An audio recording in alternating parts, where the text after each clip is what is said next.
Before we begin this video, I'd like to let you all know that I've set up my very own Patreon. Check out the link in the description to go there. More on that after the credits.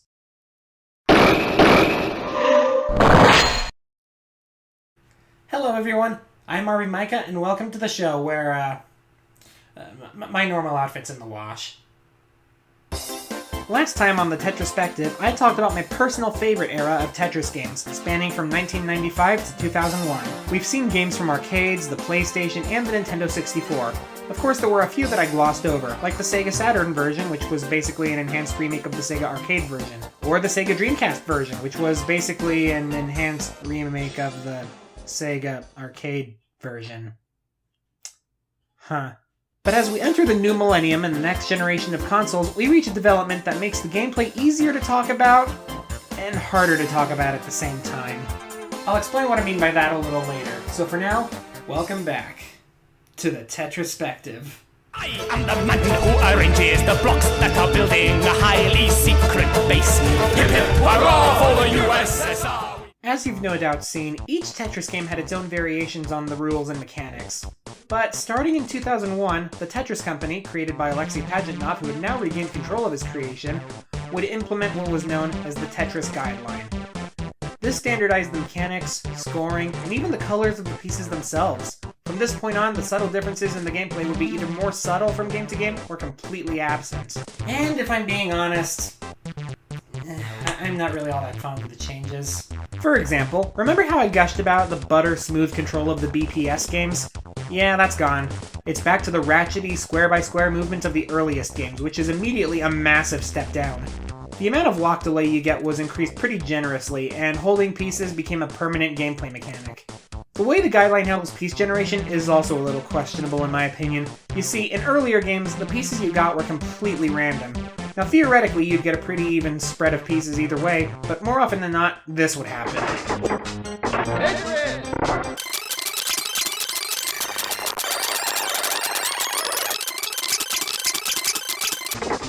Triple!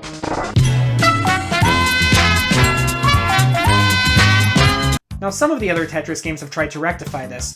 For example, in that most beloved of installments, Grandmaster, the random number generator skews towards pieces you haven't gotten in a while, meaning that you rarely get the same piece twice in a row, or get a long drought for that matter.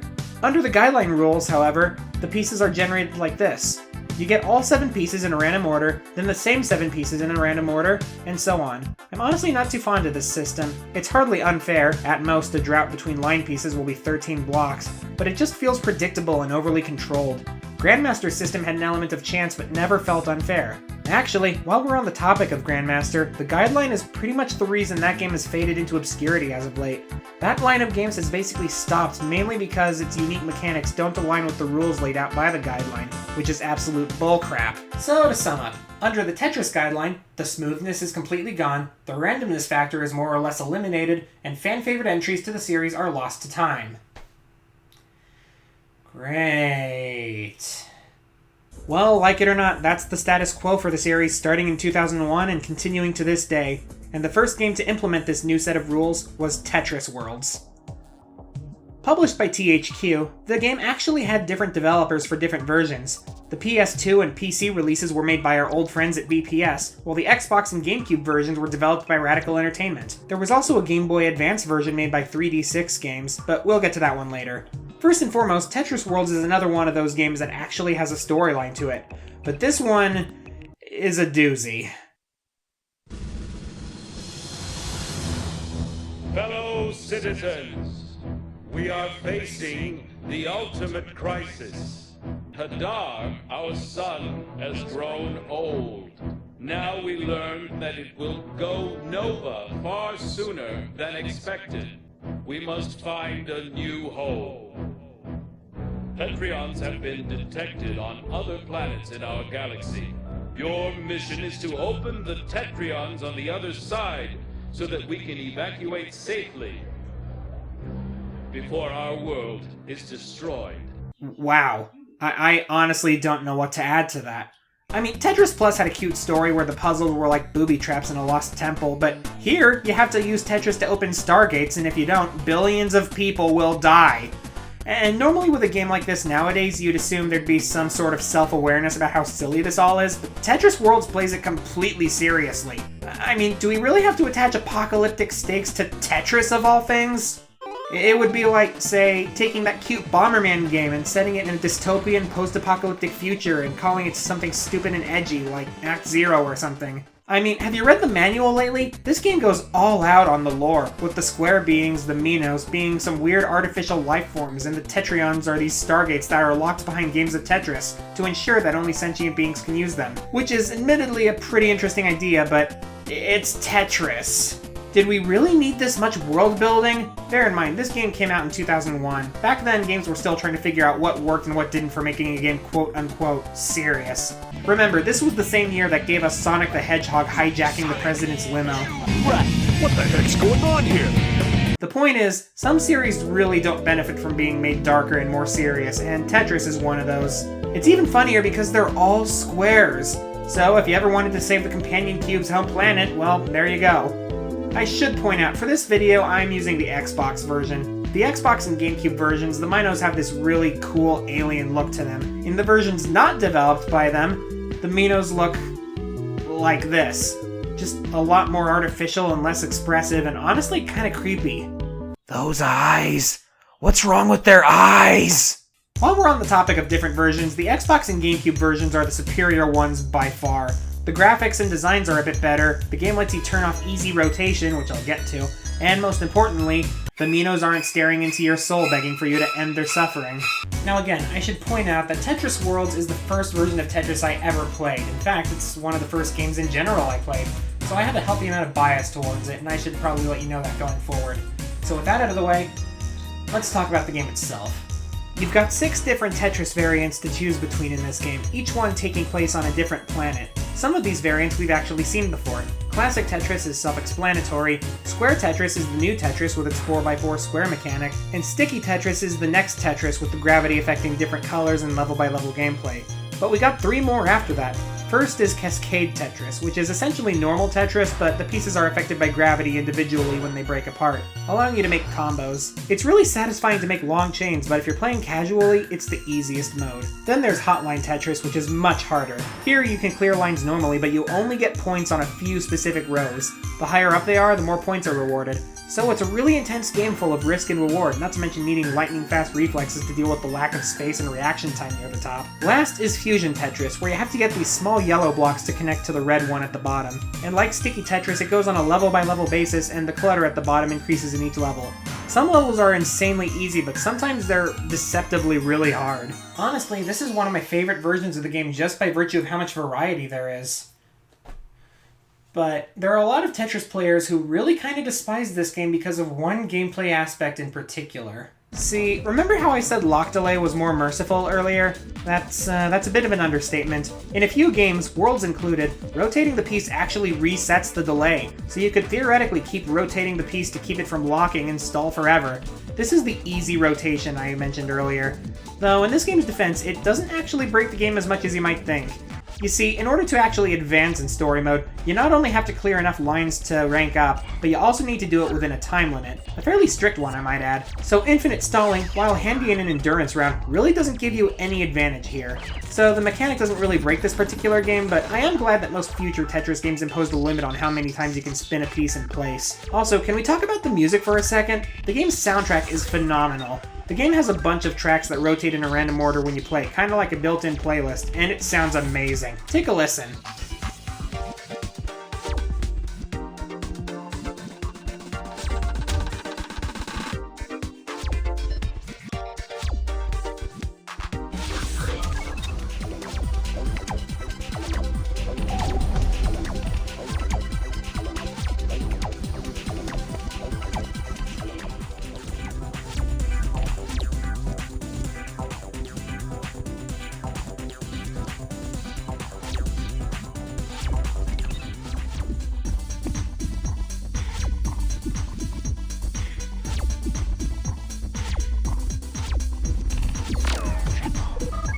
You might also have noticed the whispering that shows up whenever something happens. No idea what that's about. Go for it, Tetris.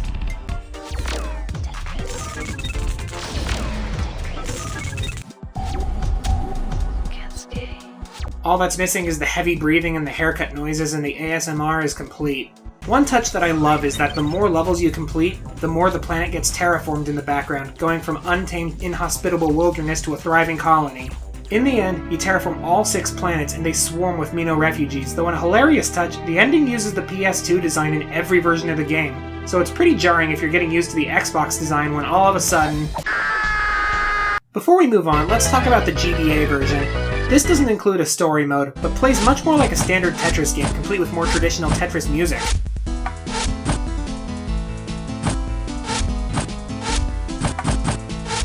All the game modes are there, but not all the planets, weirdly enough. But the GBA version does have one feature the console versions lack. Heck, a feature I wish most modern Tetris games had. By inputting a hidden code on the main menu, you gain access to a mode called Popular Tetris, which keeps the random piece generation, disables the hold function, and even colors the blocks a bit differently to resemble an older, pre-Guideline Tetris.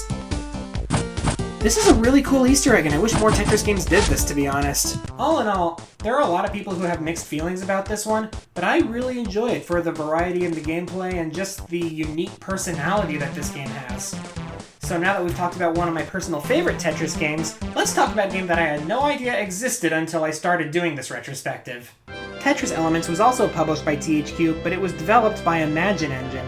I had never heard of them before making this video, so after doing some research, I found that not only did they shut down in 2012, but they were responsible for such illustrious classics as Blue's Clues, Blue Takes You to School, the tie-in game to Alvin and the Chipmunks 2, multiple Dora the Explorer games, and those shovelware pet games. So you know we're in good hands. First and foremost, this menu is just ugly. I mean, it kind of looks like an early 2000s website, or maybe an educational game from that era. But I can forgive that since this was the early 2000s. But you know what else it looks like? A DVD menu. It just looks lazy and low quality. The music isn't really doing any favors either. It sounds generic, does that thing where you can clearly tell when the CD repeats, and just isn't as catchy or memorable as the music from Worlds. But I don't judge a game by the color of its UI, only by the content of its gameplay. And how is its gameplay? It's alright. Like Worlds, this has multiple game modes to choose between. We have classic Tetris, obviously, but then they start getting a bit more interesting. First up, we have Tempest, which honestly isn't all that spectacular. The way it works is that when the storm in the background starts picking up, the windmill will turn and you start playing on a second Tetris game. You periodically switch between the 2 Tetris games and that's about it. Nothing much else to say, just watch the background for the visual and sound cues and you won't get thrown off. Fire Tetris is a lot more interesting. If you hard drop a Tetris piece, it'll heat up. The higher you drop it from, the hotter it gets. If you clear a row of heated blocks, it'll cause a massive explosion, which you need in order to deal with the rows of garbage that periodically crop up. This is probably my second favorite mode in this game. Ice Tetris is a rare Tetris game that has environmental hazards. You have icicles forming at the top of the screen, and if the piece you're working with gets hit by them when they fall, they immediately get shoved down to the bottom. The big one in the middle works a little differently. When it falls, it creates a row of ice at the level it strikes at, which can really screw you over if you're not paying attention. Earthquake Tetris plays a little bit like Cascade from Worlds, but the catch here is that there are earthquakes periodically that disrupt your game, and one should be coming up any second now. Any second now.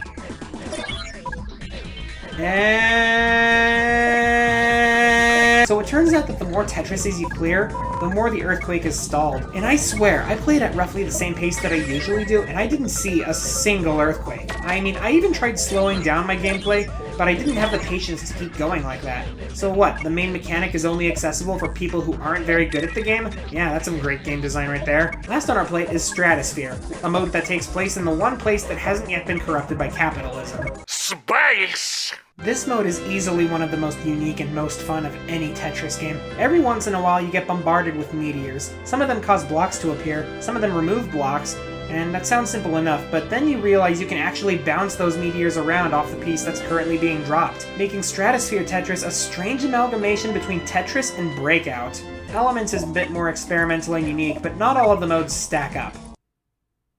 Stack up. Not all the modes stack up. It's a pun. Please laugh. I love Fire Tetris on account of how much speed is required, and Stratosphere for how creative it is. Ice Tetris requires a lot of outside-the-box thinking, so I think it's pretty good. However, Tempest I could do without, and Earthquake just feels redundant because of how its main mechanic only exists to punish subpar play. And the gameplay itself just feels off. I don't know, the timing feels a little off, the rotation feels inconsistent, and there are a lot of frame rate and slowdown issues. Now, in this game's defense, that may just be the result of me playing an older PC game on Windows 10. Overall, Tetris Elements is fine, I guess. I'd love to see a few of these modes come back in the future at the very least. But let's move on from a humble PC developer to one of the titans of the industry with Nintendo's Tetris DS. Tetris DS was exclusive to the Nintendo DS. Thank you, Lieutenant Obvious. Sir, it's Captain, sir. Are you guys sick of this joke yet? I sure ain't. This game is freaking awesome. Tetris DS is themed around classic NES games, so playing the Marathon mode will take you through Super Mario Bros., to Legend of Zelda, to Metroid, to Donkey Kong, to Excitebike, and finally to the classic Nintendo Tetris, complete with the original theme music no less. Well, I say that it's based off of those NES games, but that's only half true. There are sprite graphics from the games themselves, but the backgrounds look like real photographs. It's so weird. It's like having characters from Final Fantasy IV walking around on the pre-rendered backgrounds of Final Fantasy VII. It's such a surreal image. Even then, I feel that just makes this game even more memorable than it would be otherwise. If it had just been plain old 8-bit, it would blend into all the million other games with a retro 8-bit aesthetic. But this makes it stick out like a sore thumb in the best possible way. The rest of the game has a huge variety of unique modes, most of which are multiplayer focused, like a tug-of-war style mode where you're trying to push the blocks to your opponent's field. But my favorite of the new modes is Mission Mode. Here you have a round where you're tasked with doing various things, like performing a T-spin, getting a high enough combo, and it's one of the few Tetris games to acknowledge splits, so that's pretty neat. It's just fun to have an ongoing endurance round where you have to think outside the box for how you progress. It's pretty neat. All in all, Tetris DS is a fine addition to the Tetris lineup, and a pretty effective love letter to the Nintendo classics as well. Not too much else to say about it. Tetris DS is one of the most solid games the series has given us in recent memory. Staying with Nintendo for a bit, we have Tetris Party for the Nintendo Wii. This was released as a downloadable game for WiiWare, so you can't get the original version anymore. However, an expanded version called Tetris Party Deluxe was given a physical release, but since I own the WiiWare copy, I'll be playing that. As far as Tetris games go, this one's kinda generic. I like the Russian flair of the music, but this is another one of those games for the Wii that goes, you know what? This game needs some pizzazz. I got it! Let's slap Mii's on it! I do like how the Mii freaks out when the blocks start to stack up a little too high, especially with the sirens going off in the background. It's honestly pretty funny. Though, stylistically, this game is guilty of a pet peeve that I didn't realize I had until now. Let me explain. Okay, so, the new Tetris. What's your main theme? Well, I'm themed around ancient ruins and the stone slabs used to build them. That's neat. Tetris Classic, how about you? Well, I'm themed around an old Russian story in order to tie into my cultural roots. Brilliant! Tetris Party, what's your main aesthetic? Tetris. Well, yeah, I know that, but what are you themed as? Tetris. So you're just Tetris, that's the only real theme you're going for. Tetris. Okay.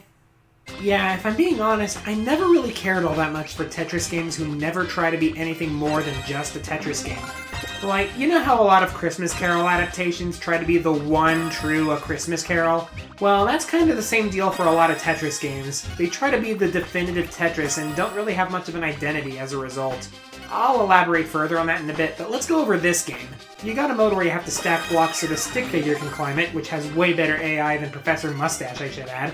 There's a mode where you have to stack blocks to match the shape of a silhouette, which is really challenging, actually. And an obstacle course mode where you have to rotate a piece safely to the bottom. It's a cool concept that gives you a crash course on the fine art of piece rotation, but I think the number of courses is a little low. Unless you can unlock more, but I wouldn't know. It's all good stuff. Pretty basic, but pretty fun nonetheless. You can also use the Wii balance board to control it. Not sure why you would, but you can. It's an option. Yeah, this version of Tetris is completely serviceable, but it just doesn't have a lot of personality, aside from these. I'm pretty sure the physical release of this game has even more features, but as it stands, this version isn't really one I'd single out as one of the best. Thankfully, not all versions of Tetris are as basic as this. In 2009, Japanese arcades got Tetris Giant, known there as Tetris Decaris. This was yet another arcade version developed by Sega, and hey, it's not a remake of the original 1988 version. How about that? This is definitely an odd specimen for a multitude of reasons. It was released in arcades, sure, but it was actually loaded onto a projector, so it could be removed from the arcade cabinet and projected on a wall. That's pretty interesting. The gameplay itself is also something of an oddball. In this one, you have much less room to work with, the matrix being 6x7 blocks instead of the traditional 10x20. Though I guess since it's called Tetris Giant, I guess the pieces are just really big. This makes the game much more fast-paced, as you have a lot less room to work with. One other interesting quirk is this game's soundtrack. As far as I can tell, the vocal tracks were performed by Team Decades, which was a subgroup of the Japanese music group Happy Style. And apparently, Team Decades did the music for this game and nothing else. Which is a shame, I quite like these songs.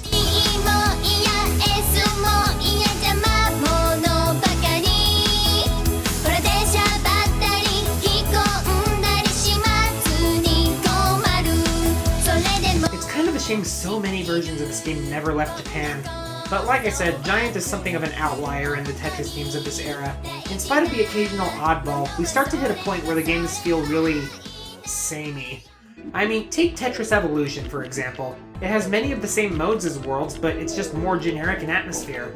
Tetris Splash may be Donkey's Tetris of choice, but it has little to offer in terms of gameplay variety, in spite of its unique aesthetic. This is also the era we started getting more mobile ports of the game, but considering the caliber of mobile devices around the time, there is nothing really to write home about. There's just not a whole lot to say about the Tetris games we got during this period. The Guideline existed to standardize the Tetris gameplay across the series, but as a result, a lot of games of this era lacked an identity and wound up being samey and forgettable. This is what I meant when I said it was simultaneously easier and harder to talk about games of this era. It's easier to talk about them because they all play the same, but how do I go into detail when a lot of the subtle differences that set them apart are gone? However, we've hit the home stretch. Next time on the Tetrispective, we're going to be rounding this out with the modern era of Tetris games, and hopefully these will have a bit more variety and personality to them. Wait a minute. There is another Tetris game I could show off. Tetris Axis for the 3DS. That's another game from this era. Alright, let me go on the eShop and track it down. That's weird. I can't find any trace of this game existing. It was delisted?